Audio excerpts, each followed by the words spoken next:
Perfect. All right, so we'll get started. Welcome to the October 2023 program for League of Women Voters, Lincoln-Lancaster Lunch and Learn. We're glad everybody can join us for today's program. We are going to hear from 3 Lincoln leaders who are key in growing Lincoln's workforce. That's our focus for today. I'm Terry Hendrickson, chair of the Lunch and Learn Committee. Again, folks who have joined are muted and have turned off cameras. Looks like we have some experienced folks joining us. Just remember that we will be using the chat function. That's the way we pose questions and comments. So please type your comments there. When we're finished, I will monitor the chat and relay questions to the speakers when they're ready to take questions. So let me introduce today's program speakers.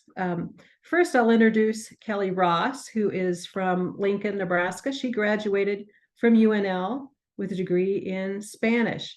After working for several local nonprofits in Lincoln, she established ECHO Collective in 2020 in order to empower refugee and immigrant women through entrepreneurship and creative expression. Also joining us today is Wren. Dylan, the real Dylan, has headphones on and a blue shirt. Oh, here I see our other speakers correctly identified now. So welcome, Dylan. He currently serves as the workforce administrator at the American Jobs Center for the city of Lincoln. In addition, he holds the position of vice president at the Great Lakes Employment and Training Association, and he's a member of the National Association of Workforce Development Professionals. Perfect, right up your alley, right? Finally joining us today is Bryan Seck, who is executive director at Lincoln Literacy. Formerly, he worked as a talent strategist for Kawasaki and workforce development director at Lincoln Partnership for Economic Development. As a former Peace Corps member, he taught English in Kazakhstan and later to immigrants in California and New York. Thanks to each of you for being with us today. Let's get started. Kelly will begin, followed by Dylan and then Bryan. They will be pausing in between to share screens. They've got several informational slides to share with us. So take it away, Kelly. Excellent. Thank you so much. Let's get my screen up here and make sure that everyone can see it. Let's see. I just have to move y'all around on my screen so I can hit the right buttons. Okay. Can I get a thumbs up? Bryan or Dylan, you see everything great? Okay. All right. Well, thank you so much for having me today. I actually see a lot of friendly names, I guess. Can't really say faces, but friendly names in the audience. So you know who you are. I'm so happy to see you again in this context. My name is Kelly Ross, as I was introduced by Terry. Thank you. I'm the founding executive director of ECHO Collective. We were established in 2020. But my background is in English as a second language instruction. So I did that for 8 years through Southeast Community College. And one of the highlights of that time was in the family literacy program. And so I had my own site for 5 years at Lakeview Elementary on West O. And the thing I love the most about this is the women in my program were not eligible to graduate until they had reached a 4th grade reading level. And I worked with a lot of women who were never permitted to go to school. So this means that it took them quite a few years of hard work to get to that level, which means I had the pleasure of being with them for 10 hours a week for 5 years. So I got to know these women really well. We were together not only in the classroom, but in hospitals, in their living rooms, in the park. And so that's where my love for New Americans really ignited. And then you'll see a green heart on this picture, and that's over Cecilia Vargas. And she was the inspiration for me to start ECHO. She is extraordinarily talented in any type of weaving, knitting, crocheting, tatting, macrame, anything. She would bring the items that she would make to class, and I would say, "Oh my gosh, do you ever sell these things?" And she said, "Well, I'd like to, but I have 3 primary barriers." And so after I listened to her, I realized that what she really needed was a specific type of empowerment, and that's economic empowerment. And so Echo Collective was founded. Echo stands for Empowering Communities Through Her Opportunities. And what we do is connect and empower refugee and immigrant women. We do focus on entrepreneurship, but we also have creative expression classes. And we focus on opportunities for these women that don't involve the English language. A lot of times they're told, I love your dreams. You can do it here in the United States, but become fluent in English first, which is a huge undertaking, especially if women don't have any formal education in language. And so I thought, you know what?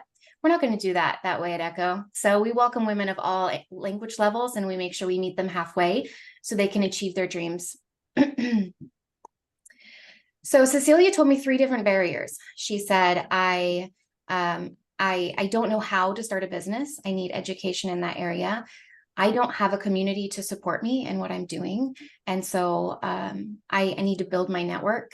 And lastly, I'm terrified of breaking the law. So please help me understand the complex entrepreneurship laws in the United States. And we know it's different from state to state.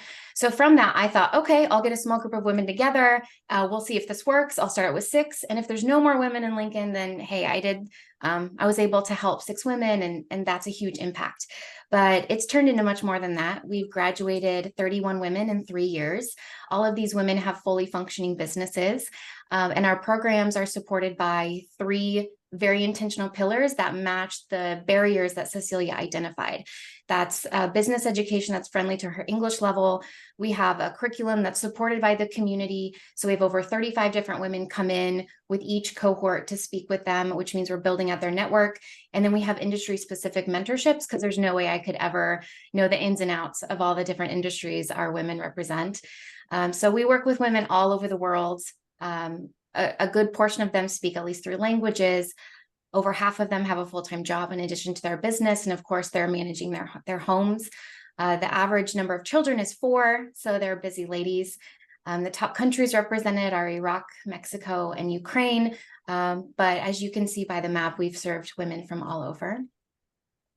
Our current cohort, these are the lucky ladies that we're with today. They will graduate in December, and you're all invited to that, by the way. So follow us on Facebook or Instagram, and you'll be notified when that's coming up.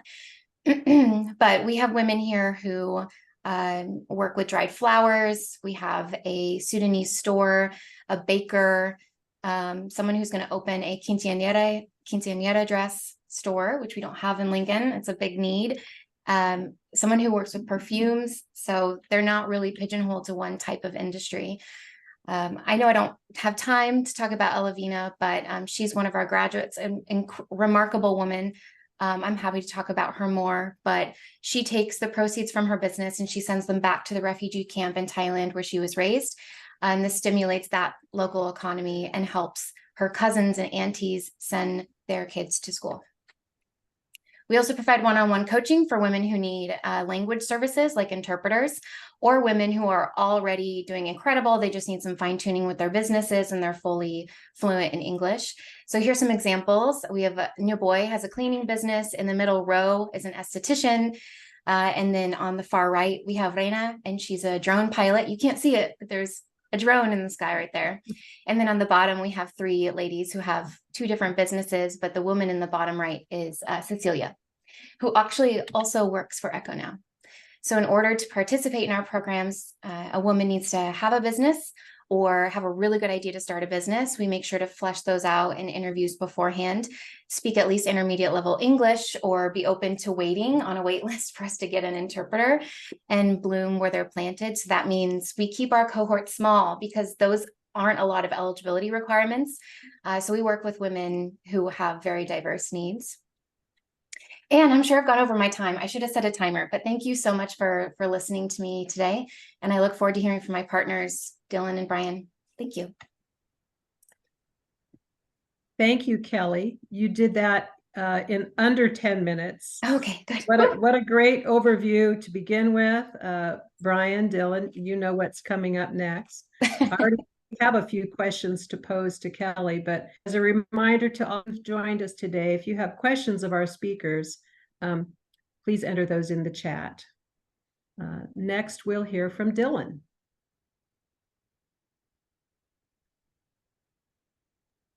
All right. Well, I guess no questions for Kelly right now. I want to share. At the end, Yeah. yes. All right. I'm going to share my screen with you.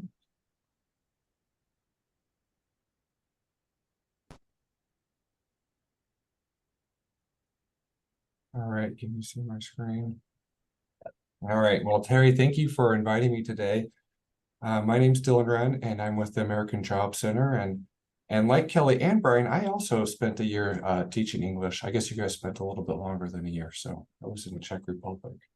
The American Job Center is here to help individuals achieve economic independence and to thrive in work and life. And so the American Job Center is actually a network of centers. So there's over 2,300 centers across the country, and we're all funded by the U.S. Department of Labor, and they're a partnership between local government, state government, and then community-based organizations. So we serve Lancaster and Saunders.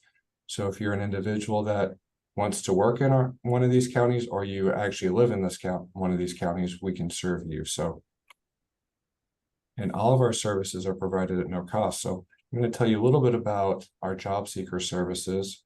I'm going to try to play a video. Hopefully I'm successful with that. So.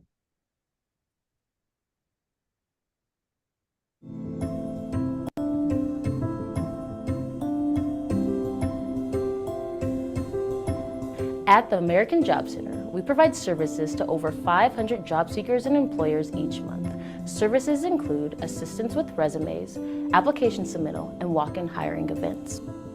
When I came to the American Job Center, I was able to gain employment within a matter of weeks because I was able to make a resume and submit an application.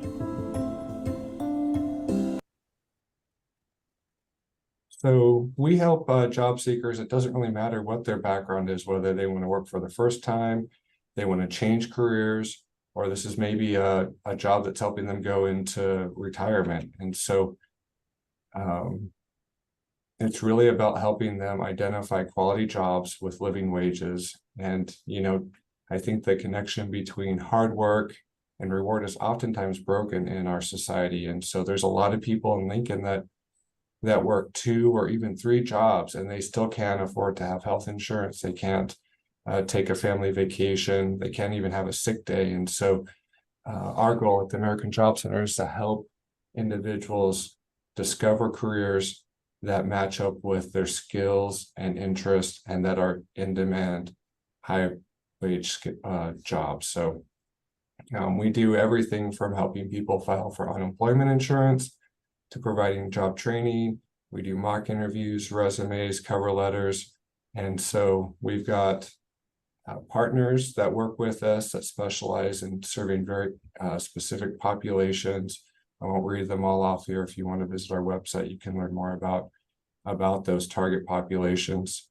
The goal of the American Job Center is to coordinate services. So we provide services, but we also work with a lot of partners to deliver those. And by leveraging those services collectively and coordinating those services, we get better outcomes. So here's some of the services that are available to anybody that's in our community. You can walk in the door today. It doesn't matter if you are authorized to work, or if you're a millionaire, or anybody can use these services. So you can come in today, use our resource room to search for jobs. You can use our printer to print off resumes and cover letters. We can provide help with filing for unemployment. We can do skill and interest assessments. We can help you identify programs that would be beneficial for your success. We can also talk about just different career pathways and wages. So those are all available. Like if you come in today, there's no eligibility required to do that. A lot of times when you're in the resource room, though, we'll be having conversations and you identify a skills gap and you're like, if I had this training or this credential, then I could enter this occupation. And so that's when training services come in. So we can do on-the-job training. That's where we go to an employer and say, hey, if you hire Kelly today, maybe she doesn't have the background you're looking for or the training that you're looking for, but we'll pay 50 to 75% of her wages while you teach her the job. And oftentimes that's enough to incentivize an employer to give them a chance. We also do a lot of classroom training. We've partnered with Kelly in the past. We've partnered with Bryan in the past as well. Actually, both currently. But we also do a lot of work at Southeast Community College, helping with associate's degrees. But it's not just Southeast. We do Bryan Health Sciences. We've got some Doane University programs at Union College. There's a whole list. They're on our website.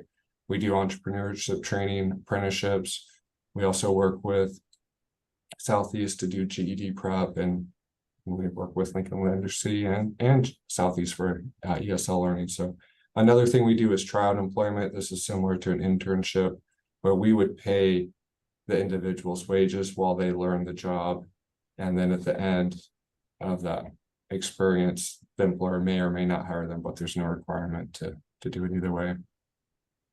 We also do individualized career services. So these are usually done in conjunction with training services. So that's sitting down and making an employment plan, identifying what their needs are and what it means to be successful. So, and that also can include, financial well-being, workforce preparation, classes, and stuff like that. So, and then while you're in our program, we'll provide supportive services. So a lot of times people can't get to the workplace because they don't have gas money. So we can pay for transportation, whether it's gas or an Uber or a bus pass.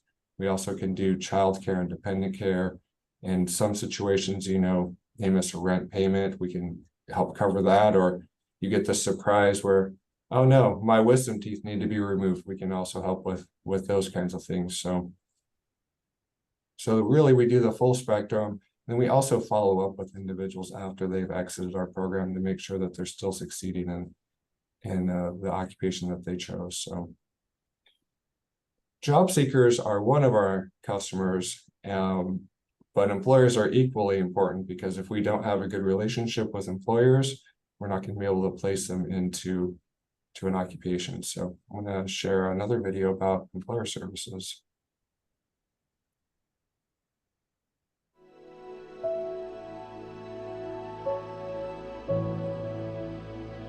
As a part of the American Job Center, we have provided training dollars to local employers to assist them in upgrading the skills of their team. Nelnet had employees who were working on older technologies, and we partnered with the American Job Center to retrain those employees and retool them into newer technologies. That was a real win for both Nelnet and the employees.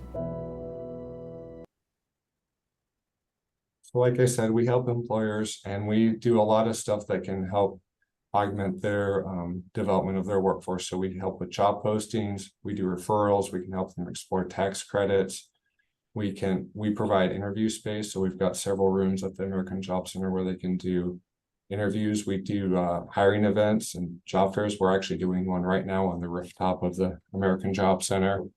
If there's a layoff, we can also help with helping those that are affected by the layoff understand what their unemployment benefits are, what their training opportunities are, and so on and so forth. And then we also do a lot of training matching programs. So we do wage subsidies, like I talked about, where we do 50 to 75% wage reimbursements. We also do matching if you already have a workforce. We've done a lot of this with Lincoln Literacy, where employers are like, we want to do ESL training, and so they pay about 50% and we pay the other 50% to help them upskill their workforce. And we actually just opened a new center this winter, which was a really exciting time. I'll give you a peek at it if you haven't been there yet. So this is our old location, and you'll see our new location.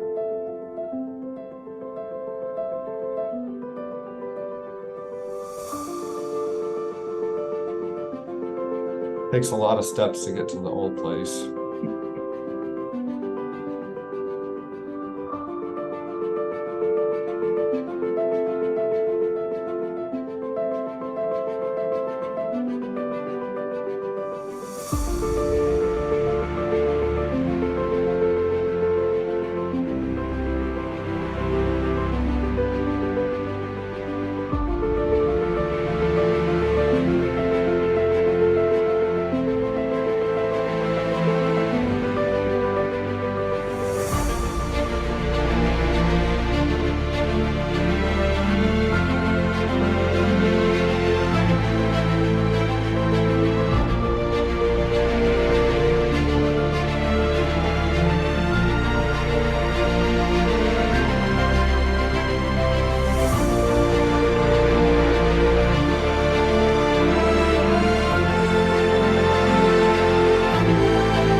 So that's our new location. So we're right across the street from Bennett Martin Library. We do parking validation for individuals that want to visit the center. We're open 8 to 5, Monday through Friday. The new center is equipped with assistive technology. So if you have a disability where you maybe can't see as well as you'd like to, we can magnify print. We have Zoom text. We have an Duo for those that are deaf and hard of hearing. We have JAWS software to help convert text to speech. So we've also got adjustable desk. So if you're in a wheelchair, you can be accommodated. We also have several staff members that speak Spanish and Arabic right now, but we also work with Language Link to provide translation to anybody that comes in. So that's not a barrier. And you can see the different languages that they can translate for us. And like I said, parking validation.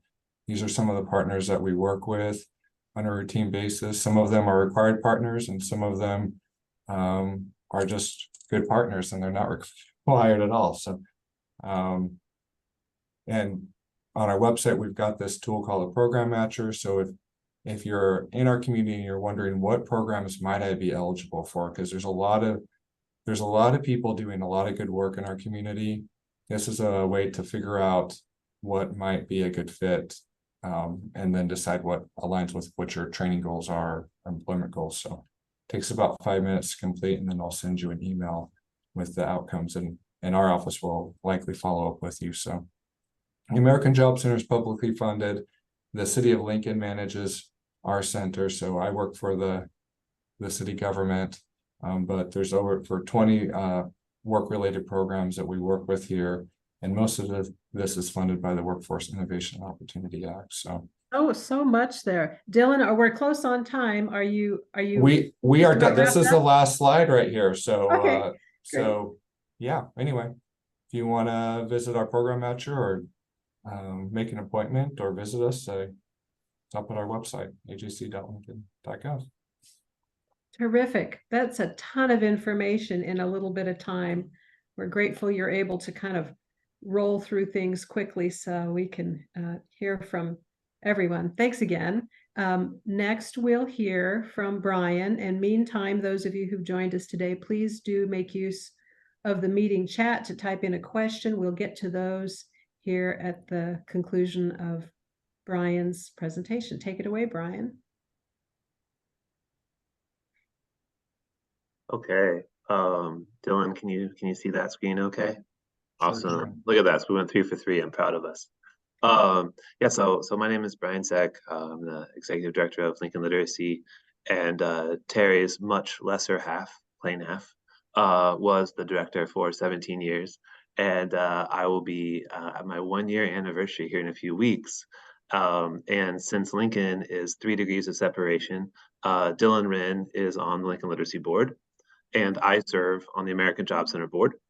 And Kelly Ross and I are also friends, and she is a former Tutor of the Year at Lincoln Literacy. So you are in the midst of celebrity, everyone on this call. It's true, Kelly. Anytime I see Kelly, I tell everyone this, and they need to know how awesome she is. So I'll set my timer here, and I'll be brief.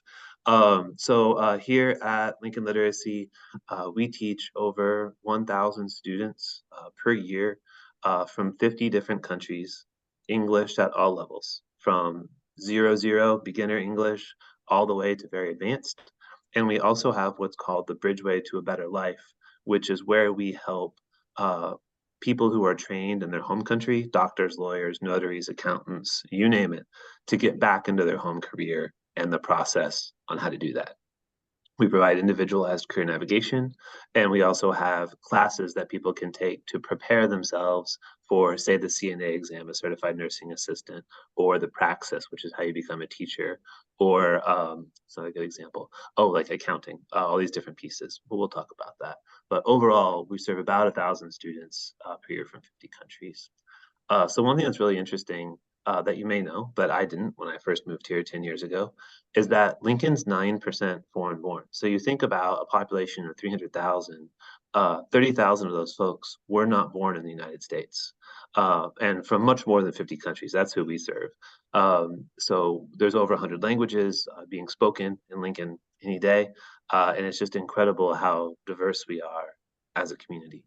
So we served a record 1,156 adults and 291 children in 2023, and we've already this year, and we've already exceeded 2022. Now, what's crazy about that is between 2021 and 2022, Lincoln literacy increased by 37%.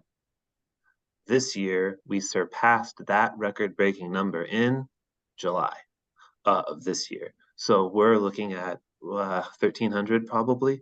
So it's unbelievable how many students we're seeing. It's wonderful. We have arrivals, large number of arrivals of Afghans and Ukrainians, but also lots of people from Central America, lots of people from Cuba, lots of people from Africa. So we're really seeing people from all over, and it's just unprecedented how many people we're seeing. And we're trying to keep up in terms of fundraising and staffing. Students from 50 countries, as you can see. Latino and Asian are the highest. Iraq is one of our biggest populations, in addition to people from Mexico, Guatemala, you name it. We have students from almost all over the world. So when I think about talking about Lincoln literacy, what I think about the most is the impact of English and jobs. So if you move to this country, you need to speak some English to survive, to be able to call your school and tell your school that your kid is sick, or to understand that the school nurse is calling you. And you also need a job. And those are the two things that we have. So if you're a refugee, let's imagine that you're a refugee from Afghanistan and you escaped on those military planes when we evacuated Kabul, that I'm sure you saw on the news. We have, gosh, a dozen or so people who are on those planes. So let's imagine that you're that person. You get payments from the government for 90 days, what people call cash assistance. That's it. You get 90 days. You also have to pay back the government for your plane ticket. You can pay it back over time, but you have to pay back that ticket. That's not free.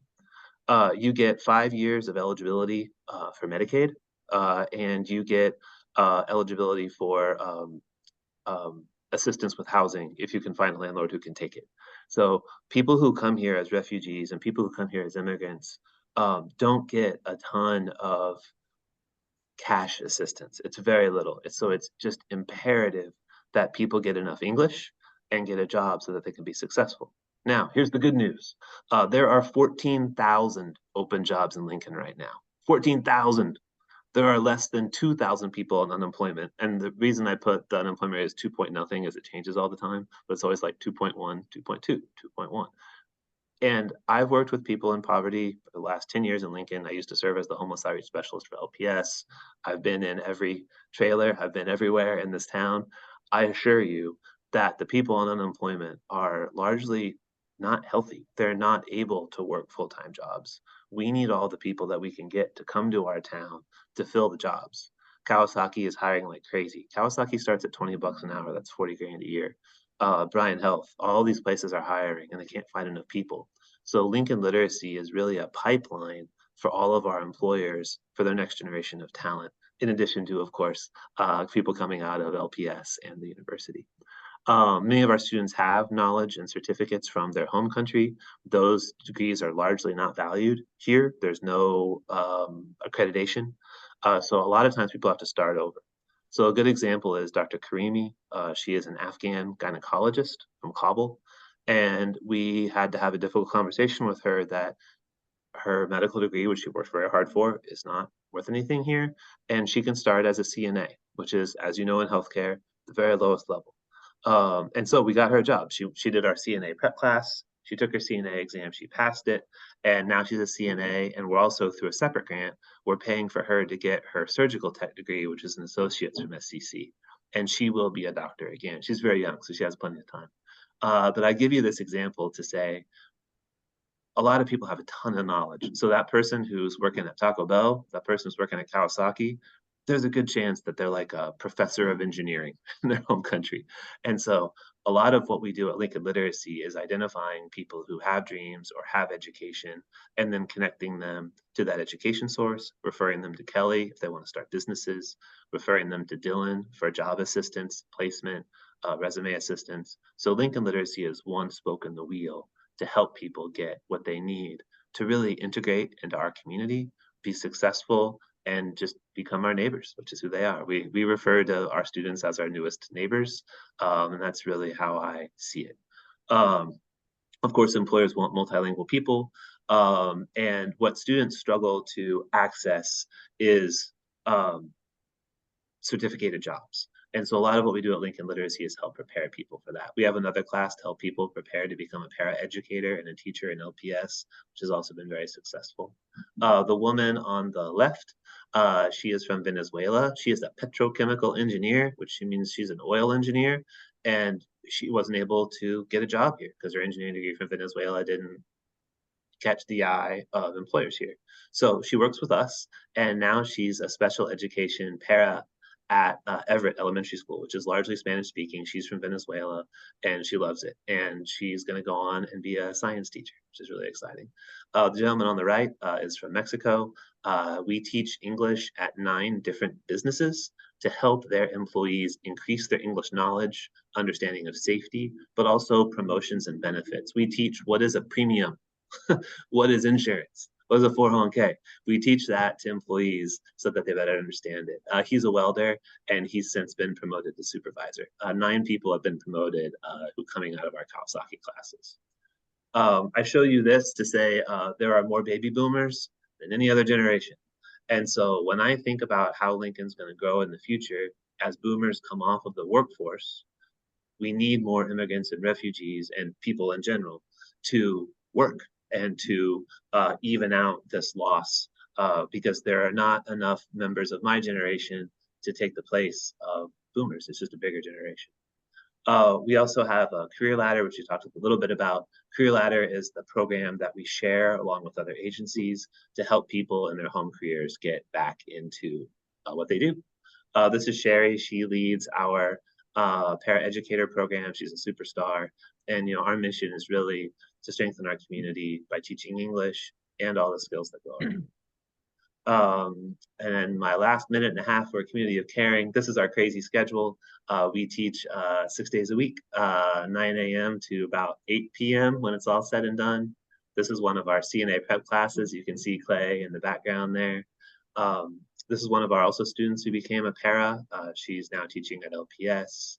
And this is one of our new CNA prep classes. All of them passed their CNA exam and all of them are working, which is amazing.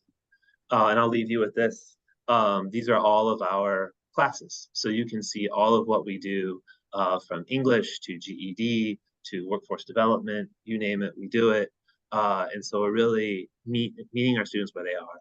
We also teach at 9 different community locations. So we just bought a new building downtown, which is exciting, but we also teach in churches, schools, and nonprofits. Our idea is that people can always walk to us, even though we provide transportation and childcare for all of our classes. We really want to be walkable. And I lied to you, I'm going to do one more thing because Dylan is here. And these are all the businesses that we work with to teach English. And this is funded by the American Job Center, which is really exciting. So thank you for listening about Lincoln Literacy, and I'm sure all 3 of us will be happy to take questions. My goodness. Thank you, Bryan. You kind of sped up at the end, but got a lot of pieces and parts in there. This has been fascinating. I'm going to mention to everybody again, now's the time, if you haven't already, to please enter a question in the chat. And I'd like to get to some of those questions in just a minute. But before I do, I'd like to put a plug in for league membership. We'd love for you to consider joining our league. There's more to membership than just our monthly programs. So we are focused on educational programs like this one, but also a robust voter registration program, and we do advocacy work. If you're not already a member, we invite you to go to the league website at www.lincolnleague.org. So That's our quick commercial. Let's get to some of your questions now. Thanks again to all of our speakers. Let's see. We do have lots of Jim Johnsons on the program today because we had to send out another link. So if you're looking at that and wondering why it's confusing, that is why. Here's a question for Kelly. Is there a place the public can see all of the goods made by the women in your program? Yes, yeah, and I answered that question in the chat because I put our website in the chat, so it's easier than trying to listen to me and write it down. But the only thing stopping us from having an Echo Shop is funding. We have the place, we have the women. We could have it in 45 days up and running for the holiday season. So hopefully someday that will happen. That sounds like kind of a pre-announcement right there, and maybe a gentle nudge for folks who are interested in seeing this kind of thing come to fruition to share a donation. Let's see. So here's another question, again directed at Kelly. So acknowledging this is a great program, this person is wondering why you've established it for women only. Yes. Yeah. Thank you for asking that question, Mary. A friend. It's good to see you, Mary. So I jotted down some notes. That's why I'm looking down to make sure I can answer this efficiently. So first of all, we do work with couples. So if a woman is in the executive team, then I do one-on-one coaching with mixed couples. But we do want to identify the unique barriers that women face. We know that studies show women do up to 80% of household management.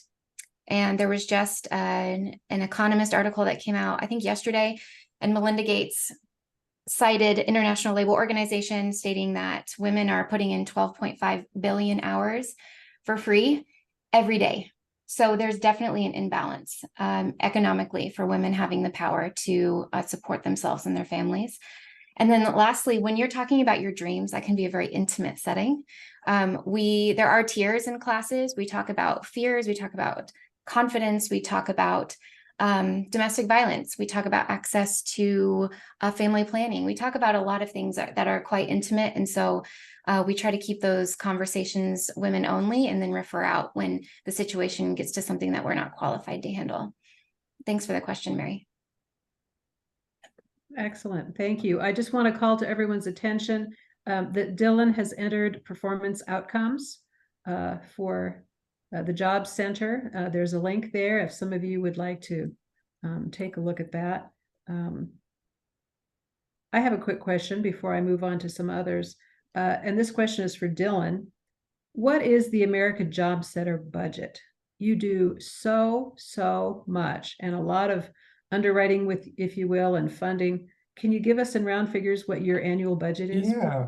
And Dylan, can you give more and Kelly, can you give me and Kelly more of it before you? Yeah, I want to. I really do. I do.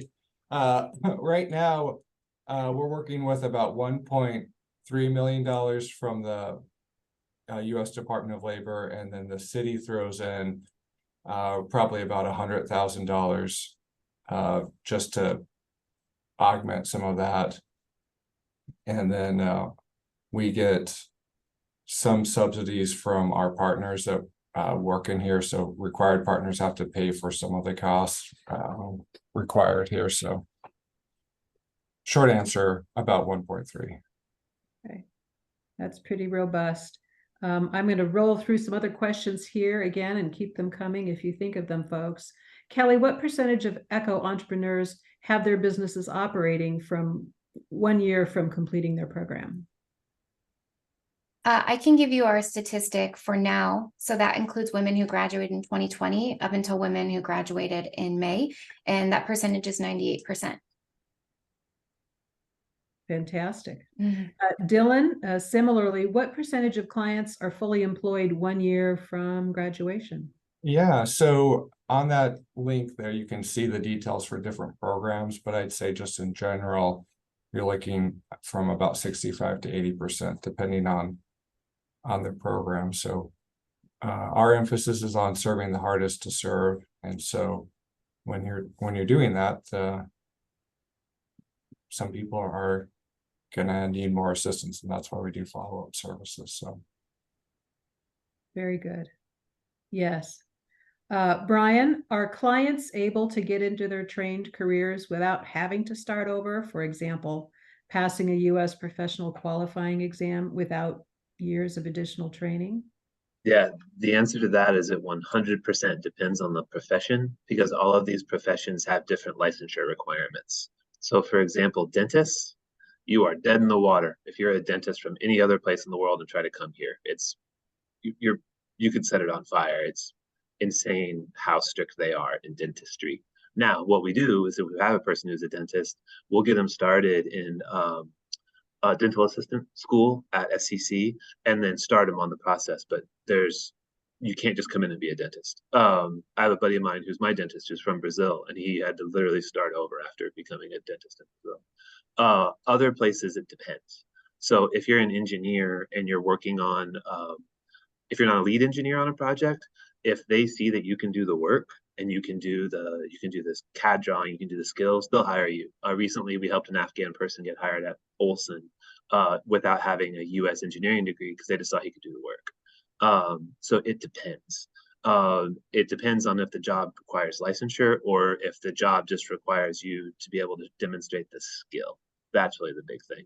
Healthcare, for example, UNMC has a wonderful accelerated nursing program for immigrants and refugees that really helps people move through it faster.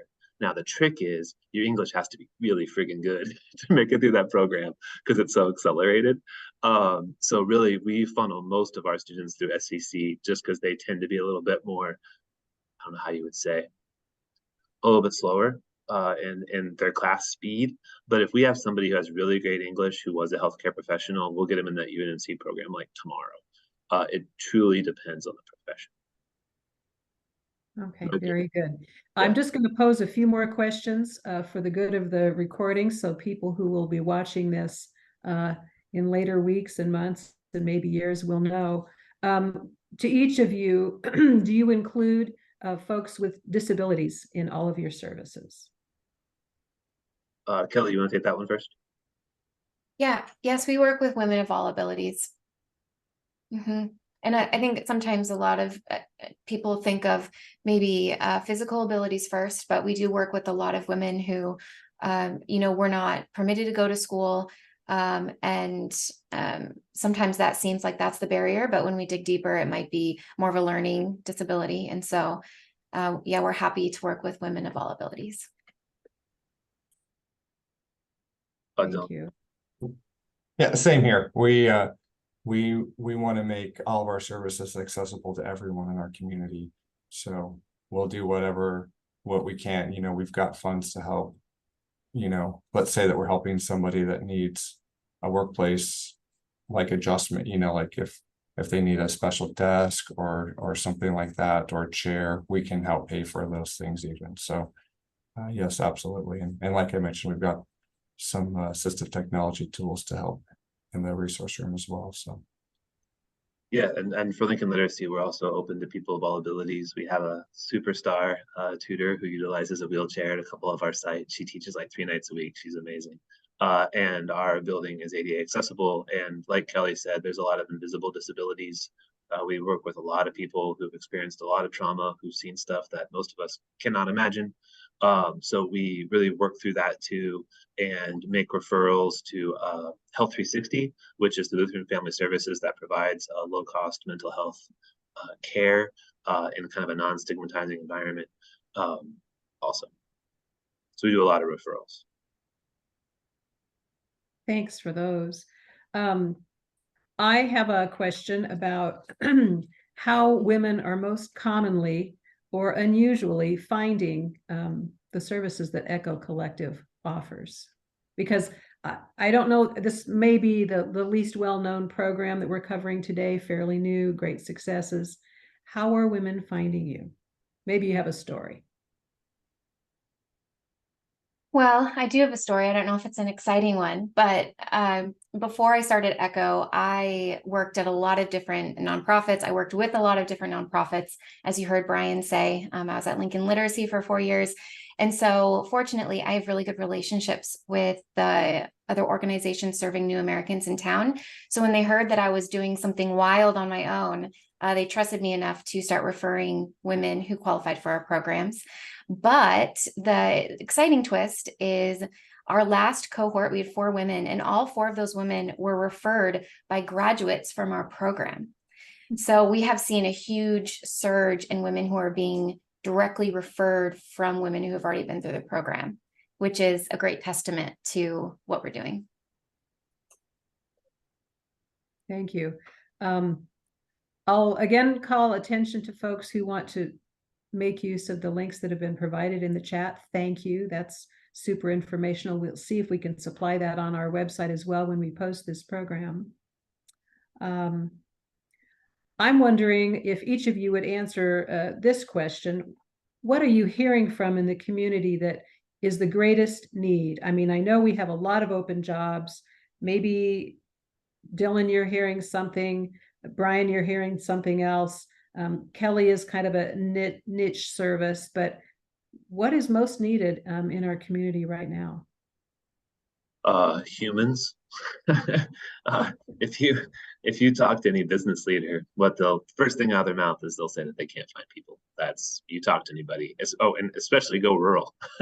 go talk to some ag producers about their need for people.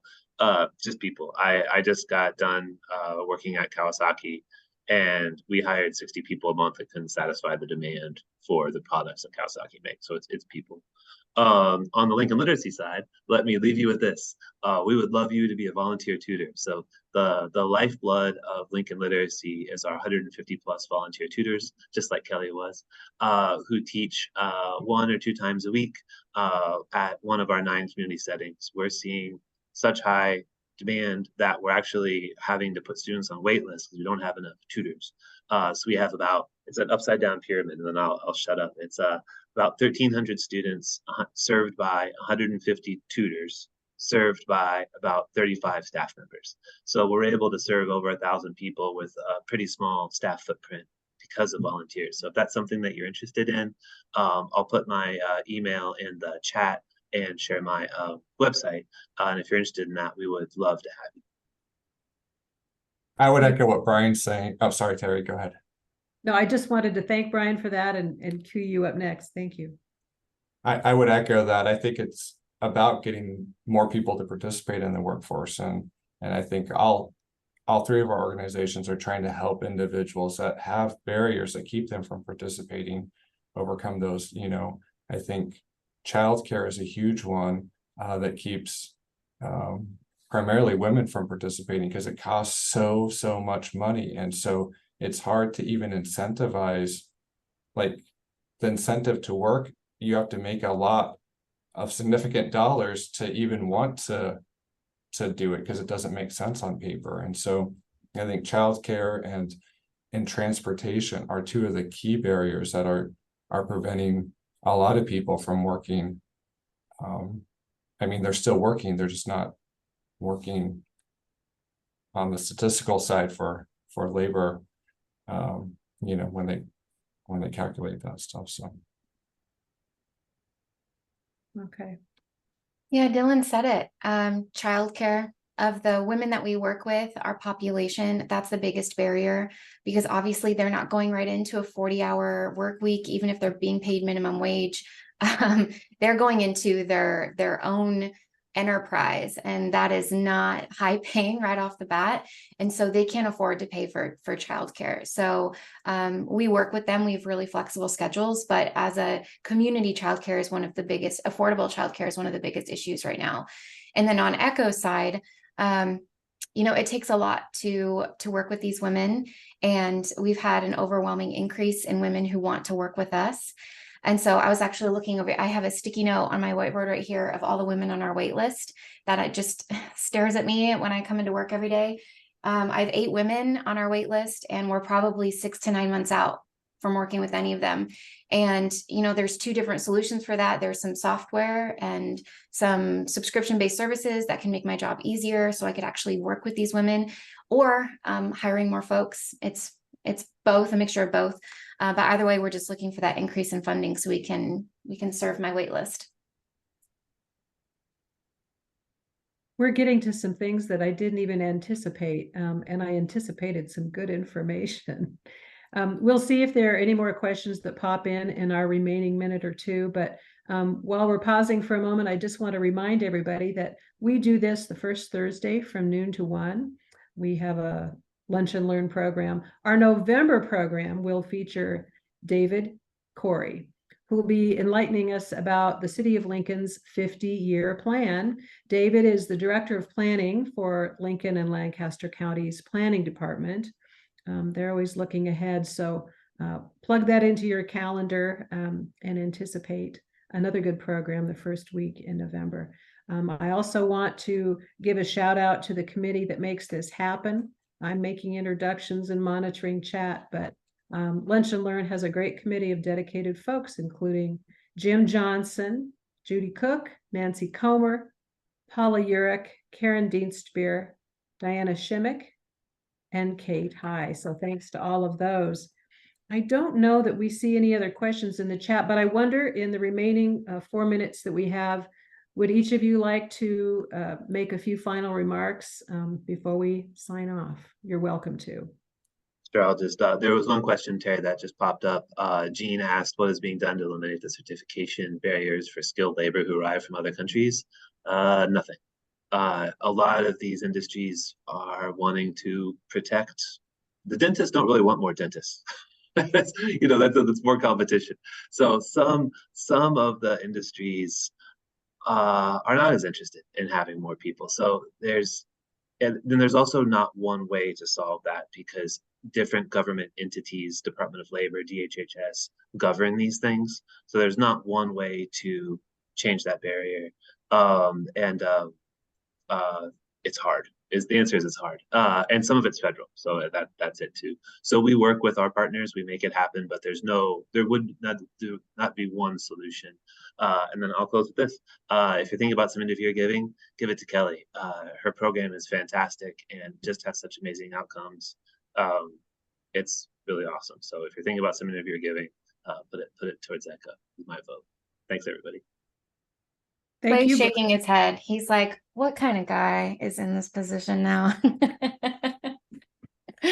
Thank you so much, Bryan. I really appreciate that. I guess I want to leave you with my vision looking into the future. So I really want Lincoln to be a place that invests and loves our new American women, because the love that you receive from a new American woman is like none other, and will be our strongest, our most resilient, and our most creative when the new American women in our communities love us back. Fantastic. Thank you, Kelly. Dylan, any parting words for us today? Yeah, I guess if you know anybody that needs help with getting a better job or entering the workforce, we're here to help. So we'll help them set up a plan, and yeah, reach out if you've got any questions. Thank you. Well, this has been outstanding. Once again, I want to thank Bryan Seck with Lincoln Literacy, Kelly Ross with ECHO, and Dylan Wren with the Job Center for joining us today. This has been fantastic. I wish you all a good day. Enjoy, and we are adjourned. Thank you.